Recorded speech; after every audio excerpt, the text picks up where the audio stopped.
کہ جب کوئی مرد عورت روزہ رکھتا ہے یا رکھتی ہے تو پچھلے 330 دن کے گناہ، آج روزہ رکھا، پٹی تیار ہو گئی، گناہ ڈال کے جلاؤ، دوسرے دن اور گناہ جلاؤ، تیسرے دن اور گناہ، چوتھے دن اور،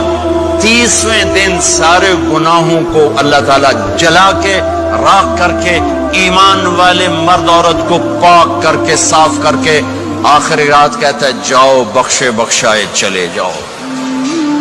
جاؤ بخشے بخشائے چلے جاؤ۔ تو میرا نبی تو 2 کھجور پہ روزہ رکھتے تھے۔ اور ایک بڑا خوبصورت واقعہ ہے رمضان کا، کہیں سے بکرے کی سری پکی ہوئی آ گئی تو اب بڑے شوق سے کھا رہے تھے، اور ساتھ ارباز بن ساریہ بھی تھے، حضرت علی بھی تھے اور حضرت میقداد بھی تھے، 3-4 آدمی سری کھا رہے تھے۔